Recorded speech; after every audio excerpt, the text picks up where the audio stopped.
She thought she was meeting her husband to save their marriage, but instead he pushed his 7 months pregnant wife off a rooftop. What he didn't know, a dying billionaire was on the building next door, and in that split second, he jumped in to save her life. What happened next would shock a courtroom, destroy a marriage, and change the fate of her unborn child forever. Stay with me, because this story is wilder than any movie you've ever seen. And if it blows your mind, like it did mine, don't forget to like, comment, share, and subscribe so you never miss the next one. Sarah Mitchell stood in her pristine kitchen, watching the morning sun paint golden streaks across marble countertops she'd once thought represented success. 7 months pregnant, she moved carefully, one hand supporting her lower back, the other gripping the edge of the counter as another wave of dizziness washed over her. "Third one this week," she whispered to herself, blinking hard until the world stopped spinning. Her husband Ryan's voice drifted from his home office down the hall, sharp and agitated. Another early morning call, another crisis at the investment firm. Or so he claimed. Sarah had learned not to ask too many questions anymore. The last time she'd wondered aloud why his emergency meetings always seemed to involve his executive assistant Jessica, Ryan had turned cold for a week. The doorbell rang, startling her from her thoughts. Through the peephole, she saw two women in professional suits holding clipboards. "Mrs. Mitchell?" the taller one asked when Sarah opened the door. "We're from Child Protective Services. We've received some concerning reports about your well-being and need to ask you some questions." Sarah's heart dropped. There must be some mistake. "I'm a former ER nurse." "I would never—" "Ma'am, we have medical records showing you have been visiting multiple doctors, obtaining prescriptions for controlled substances, 5 different physicians in the past 2 months. "That's impossible," Sarah breathed, her hand instinctively moving to protect her belly. "I only see my OBGYN, Dr. Harrison." The social worker pulled out a tablet, showing Sarah a series of prescription records with her name, her signature. Xanax, Ambien, oxycodone, all dated within the past 60 days. "I've never seen these before," Sarah insisted, her voice cracking. "I wouldn't take anything that could hurt my baby. I was an ER nurse. I know what these drugs do." "Mrs. Mitchell, we're not here to judge, but given your pregnancy and these concerning patterns, we need to open an investigation. You'll need to submit to drug testing, and we'll be monitoring your case through delivery." After they left, Sarah sank onto the couch, her whole body trembling. She reached for her phone to call Ryan, then stopped. Something felt wrong. Why would there be medical records she didn't remember? The dizzy spells, the gaps in her memory lately. She walked to their bedroom, pulled open Ryan's nightstand drawer. Nothing unusual, but as she turned to leave, she noticed his gym bag partially unzipped. A prescription bottle peeked out. Her name was on it. Lorazepam, filled 3 days ago. Sarah's blood ran cold. She'd never been prescribed lorazepam. The front door slammed. "Sarah, where are you?" Ryan appeared in the bedroom doorway, his expression shifting from irritation to concern when he saw her face. "Honey, what's wrong? You look pale." "CPS was here," she said slowly, watching his reaction. "They say I've been doctor shopping, getting prescriptions I've never heard of." Ryan crossed to her in 2 strides, pulling her into his arms. "Oh, sweetheart, this is my fault. I should have told you. After your panic attack last month, when you couldn't remember it, I was worried. I talked to a friend who's a psychiatrist. He said pregnancy can trigger psychological episodes." "I never had a panic attack," Sarah said, pulling back. "You don't remember because of the dissociation," Ryan said gently. Too gently. "It's common with the pregnancy hormones." The doctor said, "Stop." Sarah stepped away from him. "I found this in your bag." She held up the prescription bottle. Ryan's face cycled through emotions, surprise, calculation, then settled on hurt confusion. "That's for my back pain from the gym. The label must be wrong. You know how pharmacy errors happen." But Sarah knew pharmacy errors. She'd seen them in the ER. They didn't look like this. 5 different doctors, multiple pharmacies, all with her legitimate ID numbers. "I need air," she said, moving toward the door. "Sarah, wait. You're not thinking clearly. Let me help you." "Don't." She turned at the doorway. "I'm going for a walk, alone." As she left their penthouse apartment, She didn't see Ryan pull out his phone, didn't hear him say quietly, "We need to accelerate the timeline." She's starting to figure it out.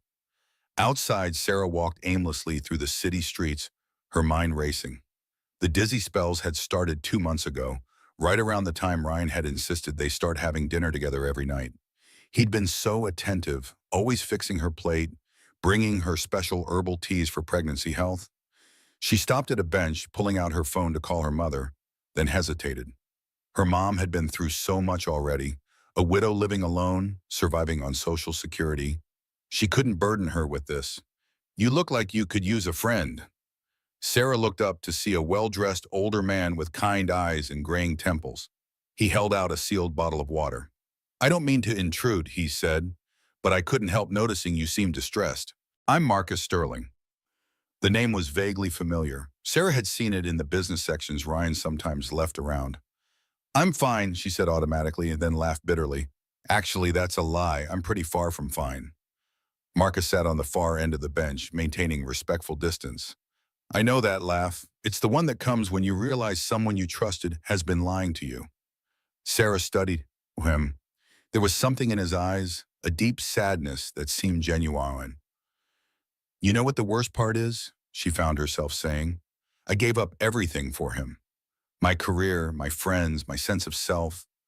I became exactly who he wanted me to be, and now I'm starting to think who he wanted me to be was someone easy to destroy." Marcus was quiet for a moment. "May I share something? 3 years ago, my daughter took her own life. She'd been married to a man who slowly, systematically broke her down, made her question her reality. By the time anyone noticed, it was too late." Sarah's breath caught. "I'm so sorry. I tell you this because I recognize the look in your eyes, the confusion of someone being gaslit. Whatever's happening, trust your instincts. They're usually right." He stood, placing a business card on the bench beside her. "If you ever need help, any kind of help, call me, day or night." After he left, Sarah sat staring at the card. Marcus Sterling, Sterling Enterprises. On the back, he'd written a personal cell number. Her phone buzzed. "Ryan. Where are you? I'm worried sick." "On my way home," she texted back. But as she stood, another wave of dizziness hit. This time, she noticed something else. A bitter aftertaste in her mouth, similar to the herbal tea Ryan made her every morning. No, he wouldn't. Would he? That evening, Sarah watched Ryan prepare dinner with new eyes. Every gesture she'd once found caring now seemed calculated. The way he insisted on plating her food, always turning away as he did. The special pregnancy tea he brewed, bringing it to her already prepared. "You're not eating," Ryan observed, his tone light but eyes watchful. "Morning sickness?" Sarah lied, pushing food around her plate. "It's been bad today." "You should drink your tea. It'll help settle your stomach." Sarah lifted the cup to her lips, pretending to sip, then set it down. "Actually, I think I need to lie down." In the bedroom, she poured the tea into a water bottle, sealed it, and hid it in her purse. Tomorrow, she'd find a lab that could test it. The ER nurse in her knew how to document evidence. Her phone buzzed. An unknown number. "Mrs. Mitchell, this is Jessica Torres from your husband's office. I know this is inappropriate, but we need to talk. Can you meet me tomorrow? It's about Ryan." Sarah's pulse quickened. She typed back, "Where and when?" "Cafe Luna, 10 a.m. Come alone, please." The next morning, Sarah told Ryan she had a prenatal appointment. He offered to drive her, as she knew he would. "It's just routine. You have that big meeting anyway," she said, kissing his cheek while fighting the urge to recoil. "Take an Uber," he said.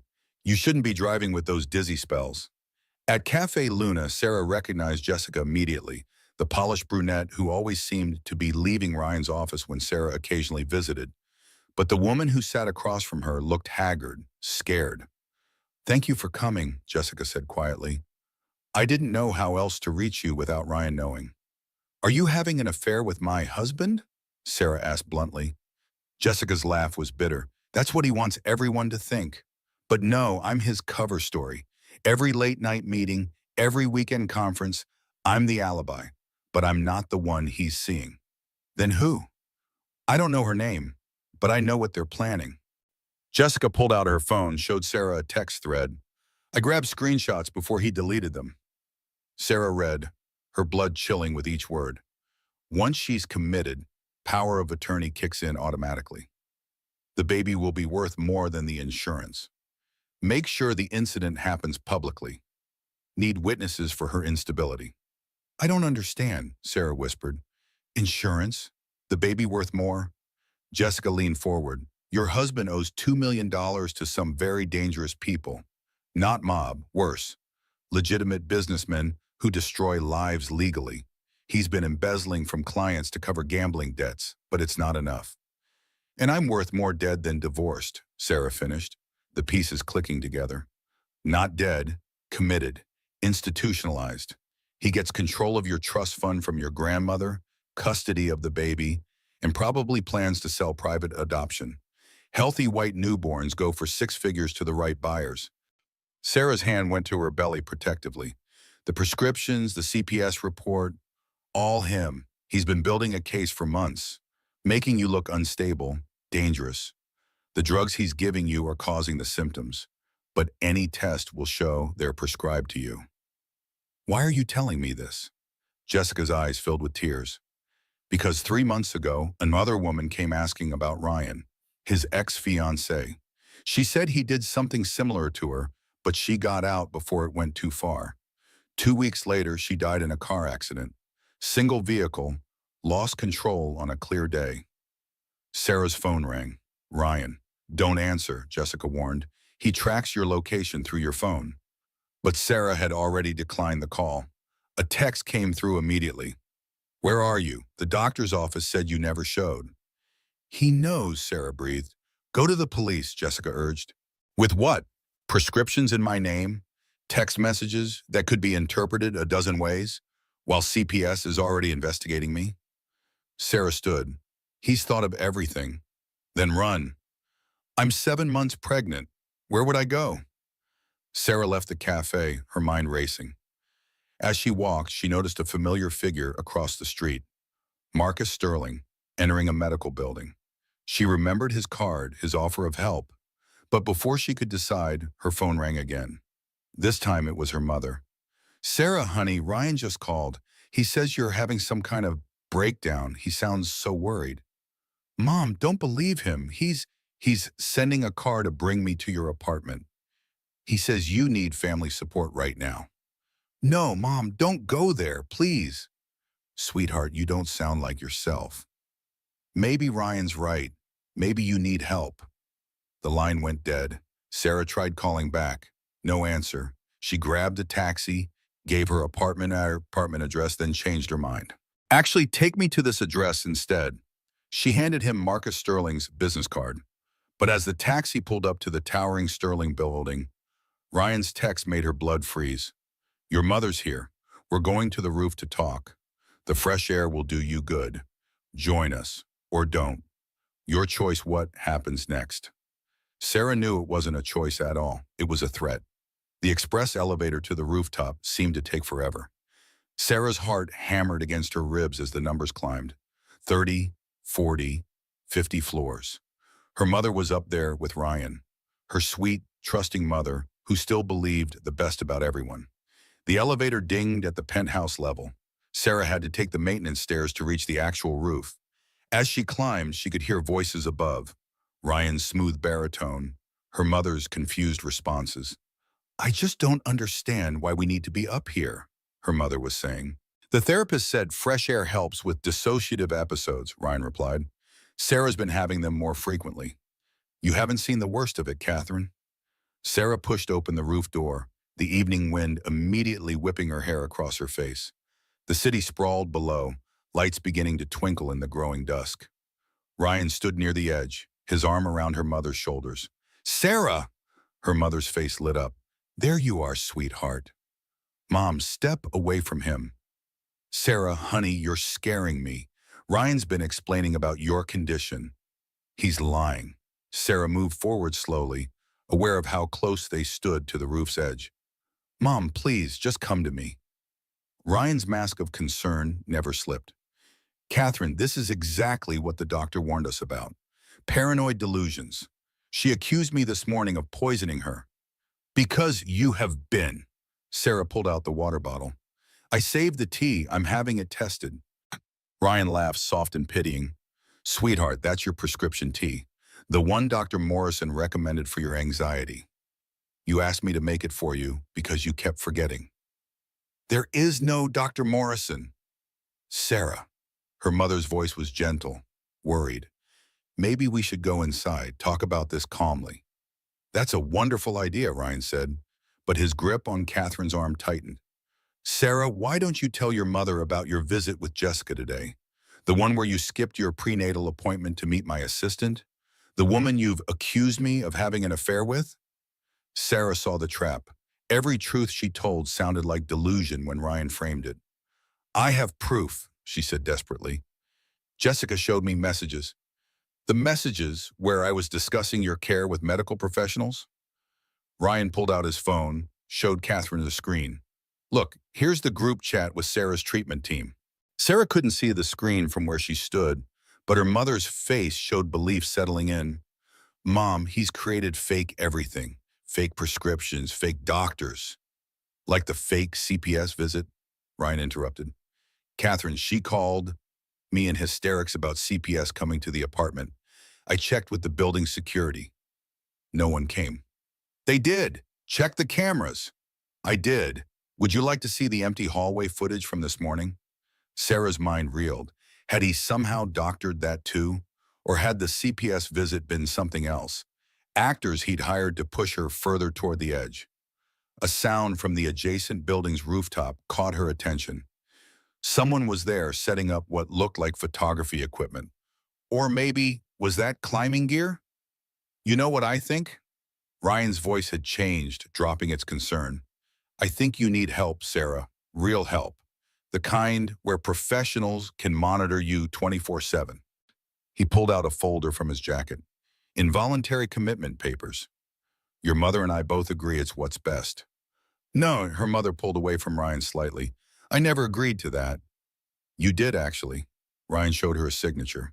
When you signed the visitor log downstairs, you also signed this. I'm sorry for the deception, Catherine, but Sarah's a danger to herself and the baby. Sarah's mother looked between them, confusion and fear warring on her face.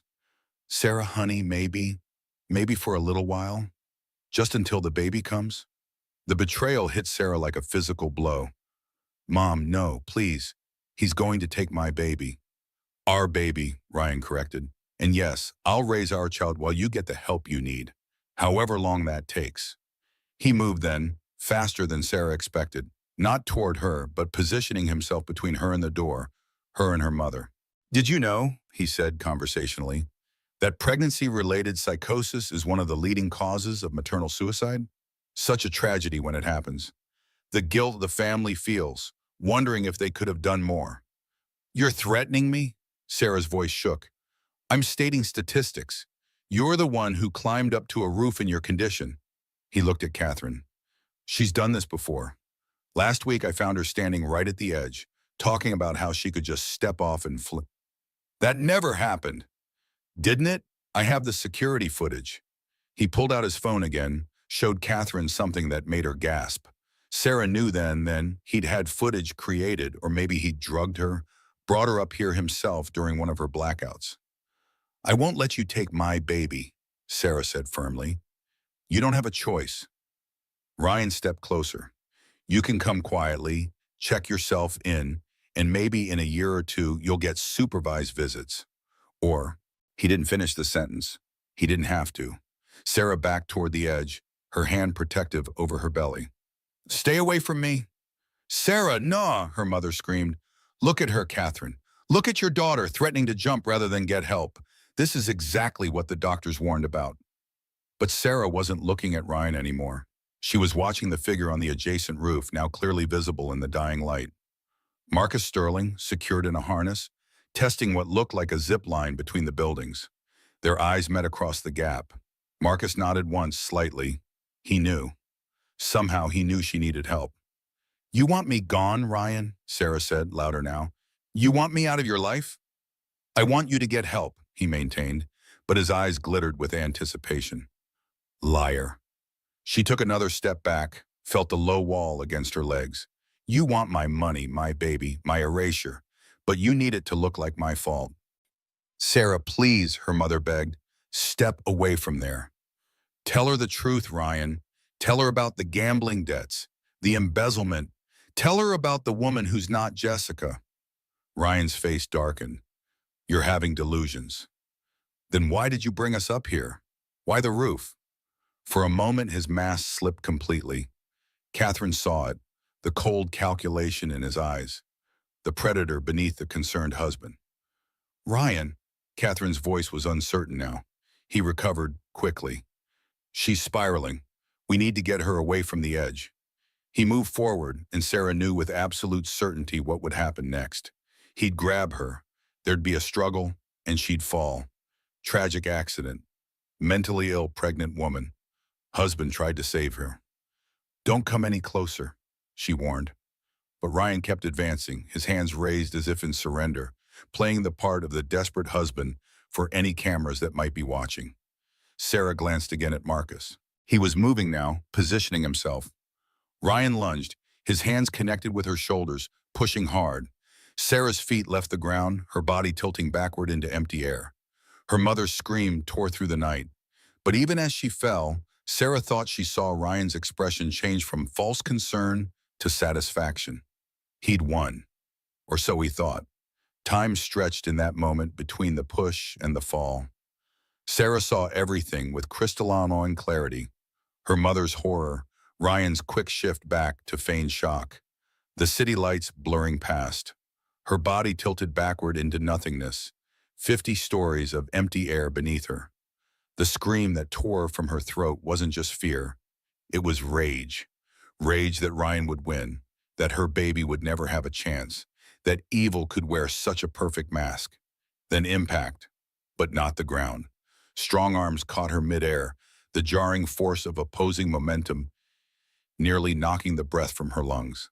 She was swinging, flying sideways through space, clutched against a solid chest. Got you, Marcus Sterling's voice said in her ear, strained with effort. Hold on tight.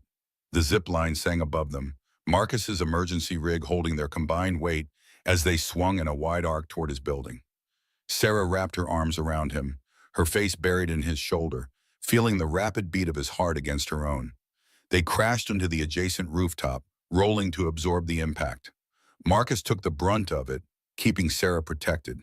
For a moment, they lay there, breathing hard, alive. Are you hurt? Marcus asked urgently, his hands checking her arms, her belly. The baby? Sarah felt movement inside her, strong and insistent. We're okay. We're okay. Then the adrenaline hit, and she started shaking uncontrollably. Marcus pulled off his jacket, wrapped it around her. I've got you. You're safe. Across the gap between buildings, Ryan stood at the edge, his face a mask of shock that Sarah now knew was performed. Her mother was on her knees sobbing. Call 911, Ryan shouted across. My wife fell. She tried to kill herself. Interesting story, Marcus called back, pulling out his phone. Except I filmed everything. He held up the device, including you pushing her. Even from the distance, Sarah could see Ryan go rigid. You're mistaken, Ryan called. I tried to catch her. I have multiple angles, Marcus interrupted. My security team has been filming since you brought these women up here. We knew what you were planning. You knew? Sarah looked at Marcus in shock. He helped her to her feet, keeping his arm around her for support. Jessica Torres came to me 3 days ago. She knew about my daughter, thought I might help. I've had a team watching you since then. Why didn't you warn you? With what proof? He had everything planned perfectly. The only way to stop him was to catch him in the act. Marcus raised his voice again. Mr. Mitchell, I suggest you stay exactly where you are. The police are already on their way up. Ryan's facade finally cracked completely. He turned to Catherine, and Sarah saw him grab her mother's arm roughly. Mom, Sarah screamed. Insurance, Ryan snarled, loud enough for them to hear. If I'm going down, I wouldn't. Another voice, female and authoritative. The roof door behind Ryan burst open. FBI agents flooded out, weapons drawn. Jessica Torres walked behind them wearing a wire. FBI, Ryan Mitchell, step away from Mrs. Carter. Jessica? Ryan's voice cracked. You're FBI? Informant, she corrected. Turns out the FBI was very interested in your embezzlement and money laundering. But attempted murder? That's just a bonus. Ryan released Catherine, who scrambled away from him. His hands rose slowly. This is entrapment, he said. No, the lead agent said, this is justice. You have the right to remain silent. As they cuffed Ryan, Sarah heard him say one thing that chilled her. She's still mine. The baby is still mine. I'm the father. Marcus guided Sarah to a service elevator, his security team flanking them. We need to get you to a hospital. Have you checked? My team is bringing her over. She's safe. In the elevator, Sarah's legs finally gave out. Marcus caught her, lowered her gently to sit on the floor. You saved my life, she whispered. You saved your own life, he corrected. You survived long enough for help to arrive. That takes incredible strength. I don't feel strong, I feel broken. Marcus knelt beside her. My daughter felt the same way. The difference is she didn't have someone who believed her. His voice caught. I didn't believe her until it was too late. The elevator opened to a private parking garage. An ambulance waited, EMTs rushing forward. As they loaded her onto a gurney, Sarah grabbed Marcus's hand. Don't leave me. Please, I don't trust anyone else. I'm not going anywhere, he promised. The ride to the hospital blurred together. Vital signs, IV fluids, fetal monitoring. Sarah answered questions on autopilot, her mind still on that rooftop, still falling. Her mother arrived as they were wheeling her into a proper room. Catherine's face was streaked with tears. Sarah, baby, I'm so sorry. I believed him. God forgive me. I believed him over my own daughter. Sarah reached for her mother's hand. He was very convincing. No, I should have known. A mother should know. Catherine broke down sobbing. When I saw him push you, when I thought I'd lost you. But you didn't. I'm here. The doctor entered, a kind-faced woman who examined Sarah thoroughly. The baby looks perfect, she announced. Strong heartbeat, good movement. You're both fighters. What about the drugs? Sarah asked. He's been drugging me for weeks. We'll run a full toxicology panel, but based on your symptoms, I suspect benzodiazepines. The good news is, while they made you feel terrible, the doses were calculated not to harm the baby. He wanted you incapacitated, not the child. The baby was too valuable. The word valuable made Sarah sick. Marcus stepped in. I've arranged for a private security team. No one gets near this room without authorization. Is that necessary? Catherine asked. He's in custody. He has resources, Marcus said grimly, and desperate men do desperate things. That night, as Sarah tried to sleep, she heard Marcus on the phone in the hallway. I don't care what it costs. I want the best family law attorney in the state here tomorrow. Yes, for custody. He might be the biological father, but he's also attempted murder. Sarah closed her eyes, her hand on her belly. Don't worry, little one, she whispered. We're going to be okay. We have guardian angels now. But she didn't know that Ryan had already made his phone call from jail, setting in motion a plan that would test just how strong those angels were. 3 weeks passed in a blur of legal documents, medical tests, and sleepless nights. Sarah had been released from the hospital after 48 hours of observation, but she hadn't gone home. There was no home to go to. The penthouse apartment was a crime scene, and even if it wasn't, she could never set foot there again. Marcus had arranged a suite in a residential hotel, one with round-the-clock security and medical staff on call. It felt surreal, like she was living someone else's life. You need to eat, her mother said, setting down a tray of breakfast Sarah hadn't touched. I'm not hungry. The baby needs nutrition. Sarah forced herself to take a bite of toast. Everything tasted like ash since that night. Her body was healing, but her mind kept replaying the moment of the fall, the look in Ryan's eyes when he pushed her. A knock at the door made both women jump. Even with security, every unexpected sound set Sarah's nerves on fire. It's Marcus, a familiar voice called. I have Jessica Torres with me. Sarah nodded to her mother, who opened the door. Marcus entered with Jessica and a severe-looking woman in an expensive suit.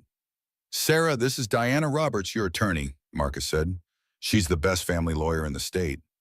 Diana didn't waste time on pleasantries. We have a problem. Ryan's hired Mitchell Graves. Sarah didn't recognize the name, but Marcus's expression darkened. He's known for getting guilty men custody, Diana explained. His specialty is turning victims into villains, and Ryan's already started. She pulled out a tablet, showed Sarah a news article. The headline made her stomach drop. Investment banker claims postpartum psychosis in wife's rooftop drama. He's saying I was trying to jump and he was trying to save me? Sarah's voice cracked. He's saying you have been unstable for months, that he's been desperately trying to get you help. He's painting himself as the devoted husband whose mentally ill wife turned on him. But Marcus has video, which his lawyers are claiming is doctored. They're also suggesting Marcus has ulterior motives for inserting himself into your marriage. Sarah looked at Marcus, who stood rigid by the window. What motives? Diana cleared her throat. They're implying a romantic interest, that Marcus engineered this situation to acquire you. The word acquire made Sarah feel sick. That's insane, her mother said. It's strategy, Diana corrected. If they can't disprove the video, they'll discredit the source. And there's more. Jessica spoke up for the first time. Ryan's out on bail. What? Sarah shot to her feet, immediately regretting it as the room spun. Marcus steadied her. $2 million posted by his firm. They're protecting their reputation.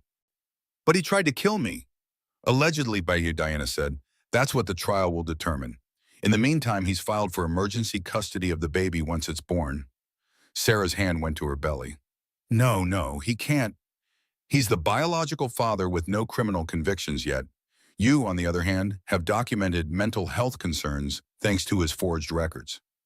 This can't be happening. Sarah sank back into the chair.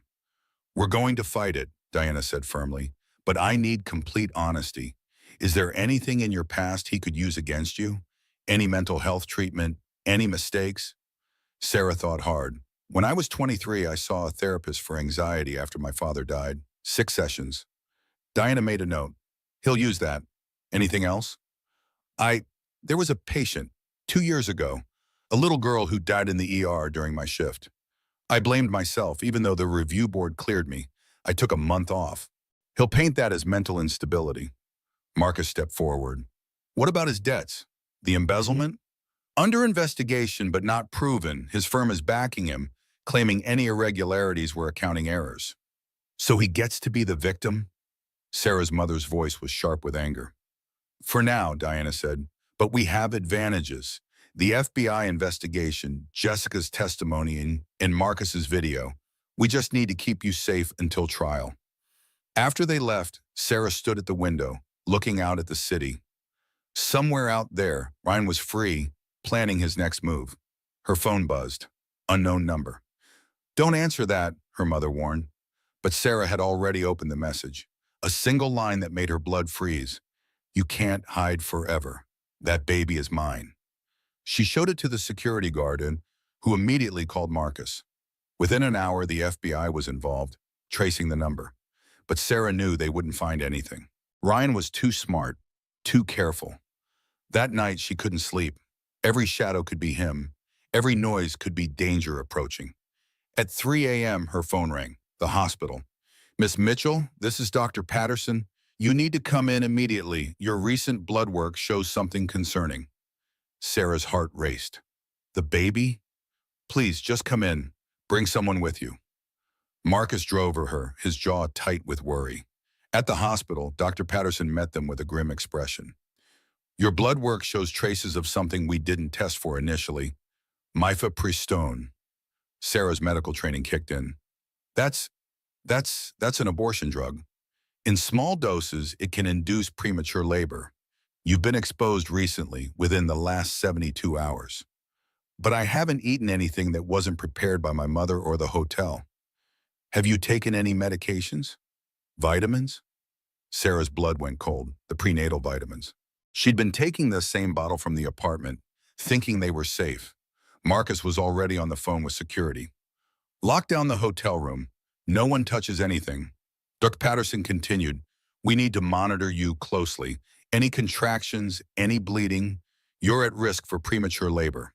As they set up monitoring equipment, Sarah felt a contraction ripple across her belly. Mild, but unmistakable. Doctor, she said, fear creeping into her voice. Dr. Patterson checked the monitors. You're having mild contractions. We're going to give you medication to stop them. Sarah gripped Marcus's hand as they administered the drugs. He's trying to force the baby to come early, while he still might get custody. We won't let that happen, Marcus said firmly. But as the hours passed and the contractions continued despite medication, Sarah realized Ryan might win after all. He might not have killed her on that rooftop, but he was still finding ways to push her to the edge. The contractions stopped just before dawn, leaving Sarah exhausted but stable. The baby's heartbeat remained strong, defiant. Marcus hadn't left her side, dozing in the uncomfortable hospital chair while her mother kept watch. You should go home, Sarah told him when he woke. Get some real rest. I'm not leaving you alone. I'm not alone. I have my mom, the nurses, and Ryan has money and connections, Marcus interrupted. I'm staying. Dr. Patterson entered with a concerned expression. Sarah, we need to discuss delivery plans. You're 33 weeks now. If Ryan is somehow still getting to you, we might need to consider early induction in a controlled environment. That's what he wants, Sarah said. A premature baby is more vulnerable, easier to claim I'm unfit to care for.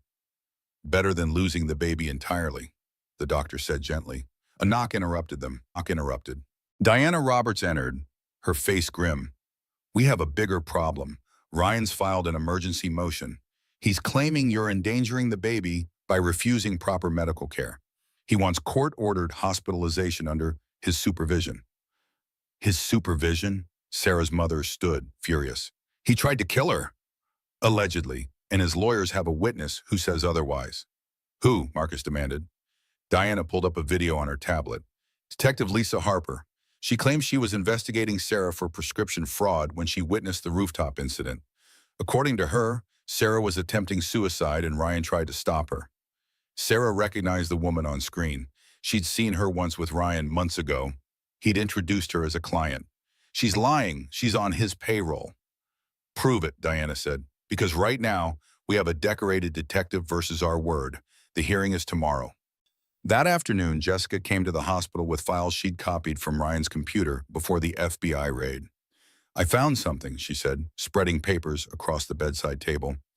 Detective Harper appears in Ryan's calendar dozens of times over the past 6 months, always coded as LH Consulting.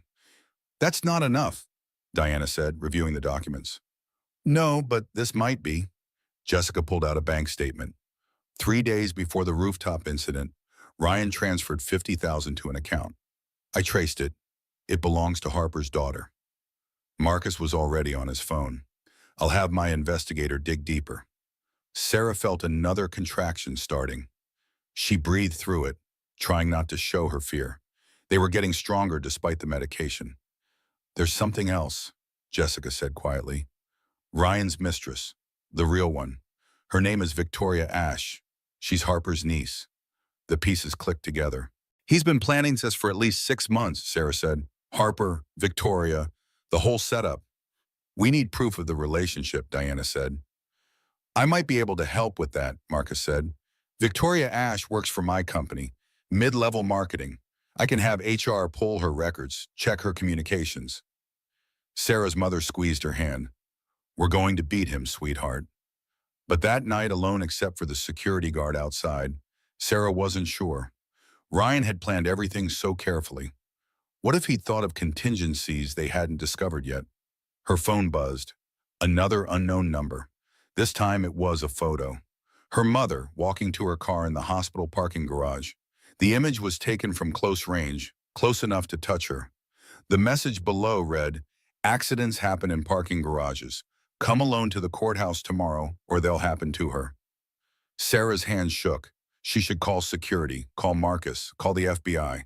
But the next photo showed her mother actually getting into her car, taken from inside the vehicle. Someone had been that close. Someone could get that close again. She made a decision that she knew was stupid, dangerous, but felt like her only choice. She wrote a note. Gone to courthouse early to prepare. Don't worry. S.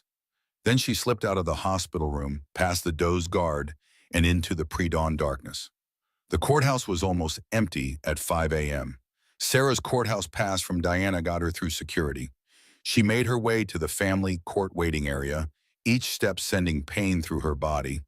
Ryan was already there, impeccably dressed as always. I knew motherhood would make you predictable, he said. Threaten mom, you come running. What do you want? What I've always wanted. You, the baby, mine, my debts. Cleared. The FBI has you for money laundering. Ryan laughed. The FBI has circumstantial evidence that my lawyers will destroy. But you know what would make it all go away? If you admitted you've been unstable, if you sign in papers giving me full custody and checking yourself into a psychiatric facility. He pulled out documents. Sign these, and your mother lives. Fight me in parking garages or dangerous places. Sarah looked at the papers. Voluntary commitment, custody surrender. Everything he needed. You won't hurt her, you'll be the prime suspect. Will I? I'll be in court with a judge and dozens of witnesses. Your mother's accident will be tragic but unrelated. Unless, he pulled up something on his phone. She fights back, and the security footage shows her attacking her mugger. Self-defense gone wrong. Sarah realized he had someone ready to hurt her mother. Make it look like a mugging. You're insane. No, I'm desperate. Do you know what happens to men who owe money to the people I owe? They don't kill you. They take everything, your family, your reputation, your will to live. They're already watching your mother. This is mercy, Sarah. Another contraction hit, stronger than before. Sarah gripped the table. Ryan noticed. In labor? Even better. Sign now and you can deliver in peace. Sarah picked up the pen, her hand trembling.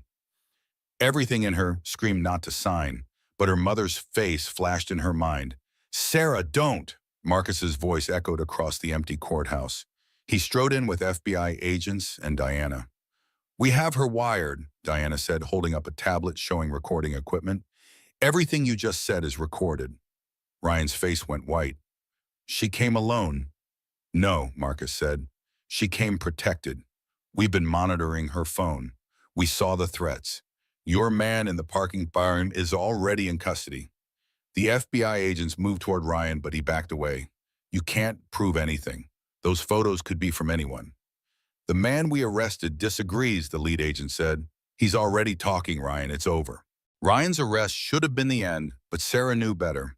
Even handcuffed, being led away by FBI agents, his eyes promised this wasn't over. Get her back to the hospital, Marcus told the security team. Now. Sarah doubled over as another contraction hit, this one bringing her to her knees. We need an ambulance, Diana said, already on her phone. No time, Marcus said, scooping Sarah into his arms. I'm driving. The ride to the hospital blurred into waves of pain. Sarah could feel the baby coming. Too early, too fast. At 33 weeks, her daughter would survive. But every day inside meant better outcomes. Hold on, her mother whispered, gripping her hand in the back seat. Just hold on. Dr. Patterson met them at the emergency entrance. She's in active labor. We can try to stop it, but... Do whatever it takes, Sarah gasped between contractions. In the delivery room, they pumped her full of medications to halt labor. But her body had made its decision.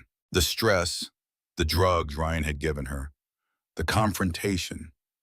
It was all too much. Sarah Baum, Dr. Patterson said gently, we need to prepare for delivery. The baby's coming.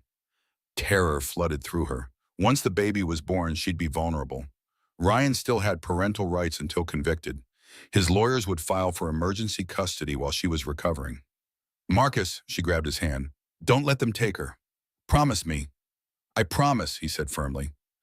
Diana was already on the phone with the judge. We need an emergency protection order. Yes, the father was just arrested for attempted murder. I understand he hasn't been convicted, but... Sarah screamed as the worst contraction yet ripped through her. She's crowning, a nurse announced. Everything happened fast then. Push, breathe, push again. Sarah's world narrowed to the battle of bringing her daughter safely into the world. Then a cry, thin and reedy, but definitely there. It's a girl, Dr. Patterson announced, immediately passing the baby to the NICU team. Sarah got only a glimpse, tiny, perfect, fighting before they whisked her daughter away. Is she okay? Is she breathing? She's small but stable, Dr. Patterson assured her. You did amazing. But Sarah couldn't relax. Somewhere Ryan's lawyers were already moving. Sure enough, 2 hours later, while Sarah was still recovering, Diana rushed in. They've filed.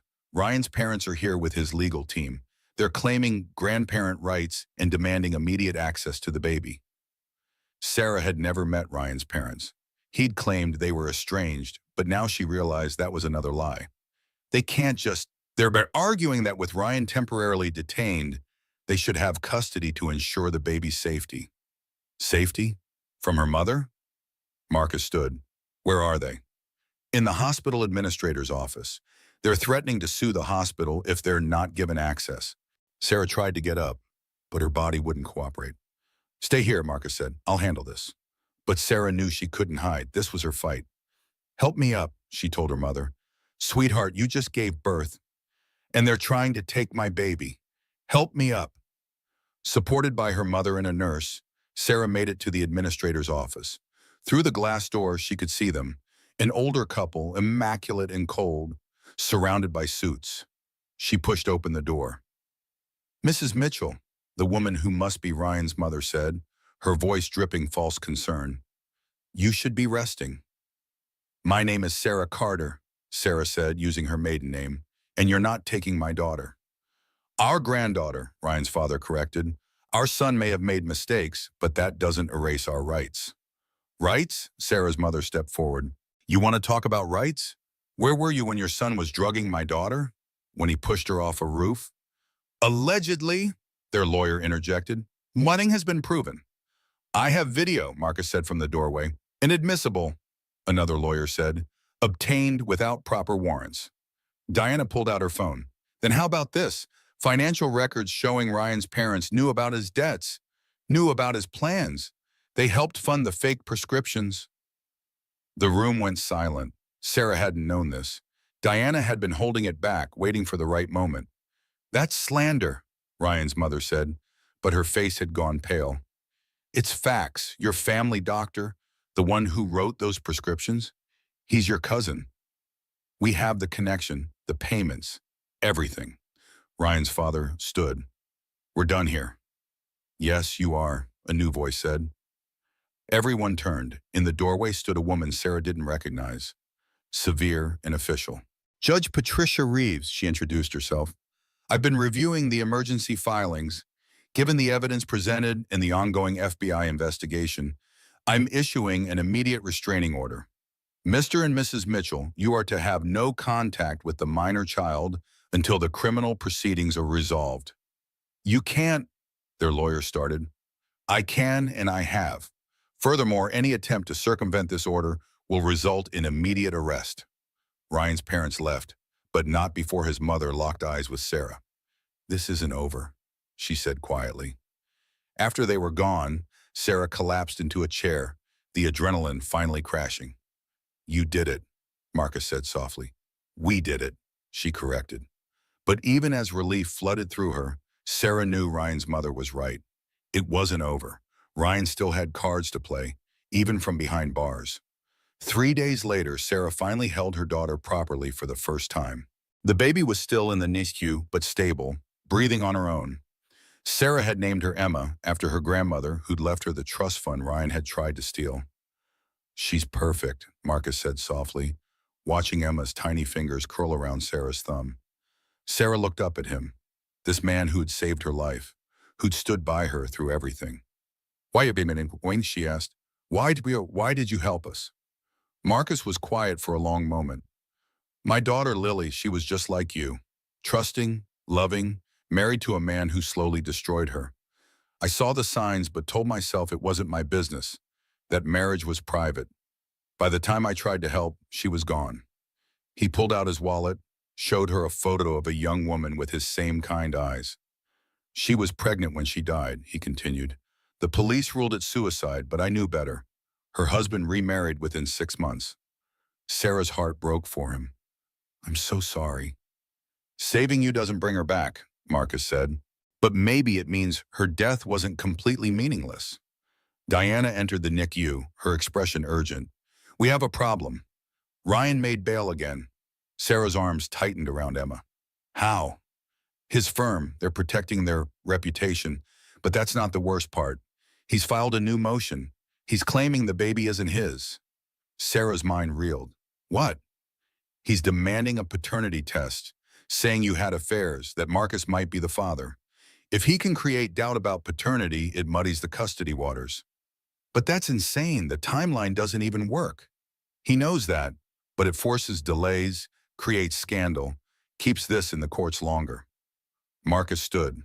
Then we end it. We've been playing defense. Time to go on offense. That afternoon, Jessica came to the hospital with a flash drive. I've been holding this back, she said. I was scared to use it because it implicates me too, but I can't let him win. She plugged it into Diana's laptop. Audio files appeared. I recorded everything, Jessica explained. Every meeting, every phone call, including this. She clicked play. Ryan's voice filled the room, talking to someone Sarah didn't recognize. The rooftop is perfect. Tragic pregnant wife suicide.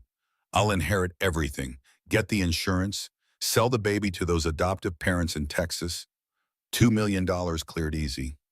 And if she survives, the other voice asked. She won't, but if she does, she'll be brain damaged or paralyzed. Either way, I get power of attorney. Sarah felt sick. Diana was already taking notes. There's more, Jessica said.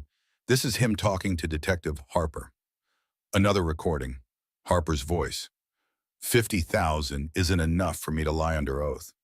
Fine, 75. Plus, you get Victoria set up nice when this is over. Your wife suspects nothing? Sarah? She still thinks I love her. She's pathetic, really. Grateful for any scrap of attention. The perfect victim. Sarah stood abruptly, needing air. Marcus followed her to the hallway. You're not pathetic, he said firmly. You're the strongest person I know. I feel so stupid. How did I not see it? Because you loved him. Because you're good, and you couldn't imagine someone being that evil. Her phone buzzed, another unknown number, but this time it was a video call request. Against her better judgment, she answered. Ryan's face appeared, but he was different. Disheveled, manic, his controlled facade completely gone. Hello, wife, he said, and she could tell he'd been drinking. Ryan, your lawyers would tell you not to. I don't care what they'd say. You destroyed everything, my career, my reputation, my life. You did that yourself. No, he shouted. You were supposed to die, or at least break, but you just kept fighting. Why couldn't you just break? Marcus took the phone from her. This call is being recorded, Ryan. You're adding to your charges. Ryan laughed, or wild and unhinged. You think you have won? You have no idea what I'm capable of. That baby, my baby, I'll get her back. And when I do, Marcus hung up. We need to report this immediately, Diana said, having heard everything. But Ryan wasn't done. An hour later, every news outlet in the city received an anonymous tip with edited videos making it look like Sarah had been having an affair with Marcus for months, that they'd conspired to frame Ryan. The hospital lobby filled with reporters. Sarah watched from the window as they swarmed anyone entering or leaving. We need to control the narrative, Diana said. No, Sarah said quietly. We need to end this. She looked at Marcus, then her mother, finally Diana. Release everything, all the recordings, all the evidence, every single piece. Let the world hear who Ryan Mitchell really is. That's risky, Diana warned. It could backfire, or it could save the next woman, Sarah said, thinking of Marcus's daughter. Do it! Within hours, Jessica's recordings were everywhere. Ryan's voice plotting murder, bribing officials, calling his pregnant wife pathetic. The public opinion shifted instantly and completely. But Ryan had one more card to play, and it would be his most desperate. The call came at 2 a.m. Sarah jolted awake in her hospital room to find 3 security guards and an FBI agent standing in her doorway. Ma'am, we need to move you and the baby immediately, the agent said. What happened? Ryan Mitchell escaped custody an hour ago.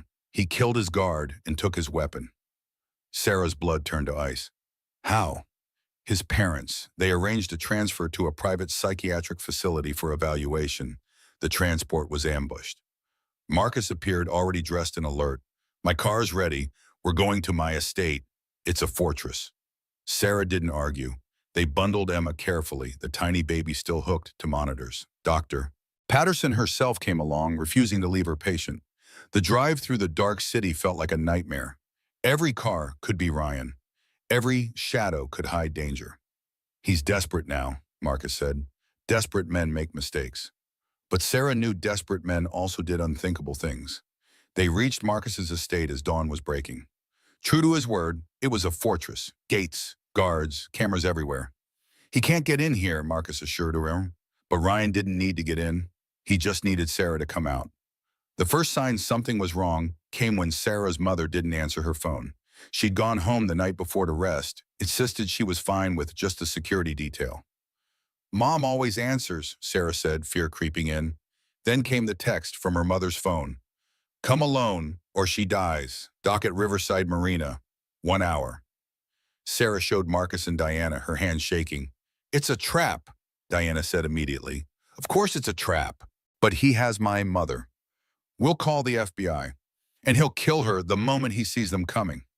Marcus was already pulling up marina blueprints on his computer. There are 17 boats docked there. He could be on any of them. Or none, Sarah said. He could be watching, waiting to grab me when I show up.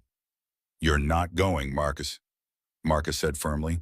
Sarah looked at Emma, sleeping peacefully in the medical bassinet. Her daughter, only 4 days old, already caught in this nightmare. He won't stop, she said quietly. Even if the FBI catches him, even if he goes to prison, he'll never stop coming for us. He's lost everything. We're all he has left to destroy. So what do you propose? Diana asked. Sarah made a decision that went against every instinct. We end this, but on my terms. She called the number Ryan had texted from. Sarah. Ryan's voice was different now, rough and unstable. I knew motherhood wouldn't change you. Still so predictable. Is my mother alive? For now, though she's surprisingly feisty for an old lady. Tried to stab me with her knitting needle. Despite everything, Sarah almost smiled. That sounded like her mother. Let her go, Ryan. This is between us. No, this is about that baby. My baby. You took everything from me, but you won't take her. Emma isn't a possession. Don't say her name, Ryan screamed. You don't get to name her. You don't get to have her. Come alone, or your mother dies. Then I'll come for the baby anyway. The line went dead. Sarah looked at the assembled team. I need a wire and a gun. Absolutely not, Marcus said. I was an ER nurse. I've taken self-defense. I know how to shoot. You just gave birth 4 days ago, and my mother will die if I don't go.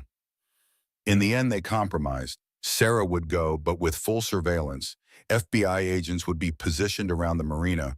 Marcus would be on a boat nearby with a security team.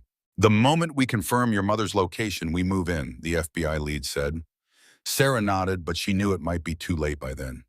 She arrived at the marina as the sun set, painting the water blood red. The place was eerily quiet, most boats dark. Her phone rang. Pier 7, the yacht at the end. Sarah walked slowly, each step measured. Her body ached from the recent birth, but adrenaline kept her moving. The yacht was massive, one of those floating mansions the ultra-wealthy use for parties. Sarah recognized it. It belonged to Ryan's firm, the same one where he'd probably planned her murder over champagne. She climbed aboard. Ryan? Down here. She followed his voice to the main cabin. Her mother sat tied to a chair, duct tape over her mouth, but eyes blazing with fury. Ryan stood behind her, the guard's gun pressed to her temple. He looked nothing like the polished businessman she'd married. His suit was wrinkled and stained, his face gaunt, eyes wild. You came, he said. I wasn't sure you would. Let her go. You have me. I don't want you, Ryan said. I never wanted you. You were just supposed to be temporary. A bank account with a pulse. Get me through my debts. Give me a baby to sell. Then disappear. So kill me, Sarah said, but let my mother go. Ryan laughed. Kill you? That would be too easy. I want you to suffer like I've suffered. Watch everyone you love die, then live with it. He cocked the gun. Sarah moved without thinking, throwing herself at him. The gun went off, the sound deafening in the small space. Pain blazed through Sarah's shoulder, but she kept fighting, clawing at Ryan's face. They crashed into furniture, Ryan's superior strength overwhelming her. He pinned her down, raised the gun to her face. Goodbye, Sarah. The window exploded. Ryan jerked, looked down at the spreading red stain on his chest. Marcus stood in the doorway, smoking gun in hand. Ryan fell, the gun dropping from his fingers. Sarah scrambled to her mother, pulling off the tape, untying her bonds. "Are you okay? Did he hurt you?" "I'm fine," her mother gasped. "But you're shot." Sarah looked down. Blood soaked her shirt from the shoulder wound. FBI agents flooded in, medics right behind them. As they worked on her shoulder, Sarah watched them work on Ryan. He was still alive, barely. He looked at her, and for a moment she saw something almost human in his eyes. Regret? Fear? "The baby," he whispered. "She'll never know you existed," Sarah said. Ryan closed his eyes. He died on the way to the hospital, his parents' empire collapsing with him. 6 months later, Sarah stood at the podium in the Marcus Sterling Center for Domestic Violence Survivors. The building was beautiful, safe spaces, legal resources, counseling rooms, and most importantly, hope. Emma gurgled in her carrier, healthy and thriving despite her early arrival. Sarah's shoulder bore a scar, but it had healed well. "I stand here today not as a victim," Sarah began, addressing the room full of survivors, donors, and press, "but as proof that with help, with support, with people who believe us, we can survive anything." She caught Marcus's eye in the front row.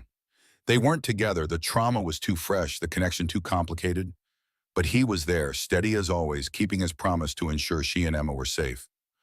"My husband tried to erase me," Sarah continued. "He drugged me, gaslit me, pushed me off a building. The system that should have protected me often failed. But I'm still here." Her mother sat beside Marcus, tears streaming down her face. She'd moved in with Sarah, helping with Emma, rebuilding their bond stronger than ever. "Ryan Mitchell thought I was weak because I was kind. He thought I was worthless because I trusted. He was wrong. Kindness isn't weakness. Trust isn't stupidity. They're choices we make to stay human in an inhumane world." Jessica was there too, now officially with the FBI, using her experience to help other women trapped by dangerous men. Diana had taken Sarah's case pro bono and won every battle. Ryan's parents had fled the country when their own crimes came to light. The firm had collapsed. Justice, while slow, had been thorough. "But I need to be honest," Sarah said. "Surviving isn't like in the movies. It's not a single moment of triumph. It's daily work, it's therapy, it's medication for PTSD, it's jumping at shadows and slowly learning not to. It's explaining to people why you check the locks 3 times and always sit facing the door." She looked down at her notes but didn't need them. These words came from her heart. "It's also discovering strength you never knew you had. It's building a new life, one choice at a time. It's teaching your daughter that she is powerful and valuable and never, ever someone's property." The applause was warm, genuine. Sarah stepped down, scooping Emma from her carrier. Her daughter laughed, reaching for her face. Marcus approached. "That was beautiful." "It was true," Sarah said. "The offer stands," he said quietly, "to run the center. You'd be perfect for it." Sarah had been considering it for weeks. She'd returned to nursing briefly, but found herself called to this, helping women escape what she'd barely survived. "I'll do it," she said, "on one condition." Marcus raised an eyebrow. "We name it for both of them, the Lily and Emma Center, for the one we lost and the one we saved." Marcus's eyes filled with tears he didn't try to hide. "Yes." As the reception continued around them, Sarah walked to the window, Emma in her arms. The city sprawled below, the same city where she'd almost died, where she'd fought for her life, where she'd finally won. "You see that, baby girl?" she whispered to Emma. "That's our city. We're not hiding from it. We're not running. We're standing tall." Her phone buzzed. For a moment, the old fear spiked. Unknown numbers still made her heart race, but it was a text from a number she recognized. A woman she'd met in therapy. "Saw your speech on the news. You gave me hope. Thank you." Sarah smiled, kissing Emma's head. This was why she survived. Not just for herself, not just for Emma, but for every woman who needed to know it was possible. Marcus joined her at the window. "Any regrets?" Sarah thought about it. The trauma would always be there. The scars, physical and mental, would never fully fade. She'd lost her innocence, her ability to trust easily, but she'd gained something too. Knowledge of her own strength, a deeper relationship with her mother, a daughter who would grow up knowing her worth, and unexpected allies who'd become family. No regrets, she said, just lessons. As the sun set over the city, painting everything gold, Sarah realized something. Ryan had tried to push her off the edge. He'd thought she would fall or break. Instead, she'd learned to fly. The center opened officially 3 months later. In its first year, it helped 300 women escape abusive situations. Sarah ran support groups, sharing her story, holding space for others' pain. Some nights were still hard. Nightmares came. Trust was difficult. But every morning, Emma's laugh reminded her why she'd fought. Every woman who walked through the center's doors reminded her why she'd survived. She never remarried, never needed to. She had her daughter, her mother, her work, her purpose. And on the anniversary of the rooftop incident, she would stand at the window of her office, looking out at the city, and whisper the words that had become her mantra. I was pushed to the edge, but edges are just places where you learn you can fly. Emma would grow up strong, confident, never knowing the fear her mother had lived through. She would be raised by a village, Sarah, her grandmother, Marcus as an honorary uncle, Jessica as an aunt, Diana as a godmother. The nightmares faded, the fear lessened. Life, real life, began. And in the end, that was the greatest victory of all. Not just surviving, but living. Not just enduring, but thriving. Sarah had been pushed to the edge, but she'd pushed back harder, and she'd won.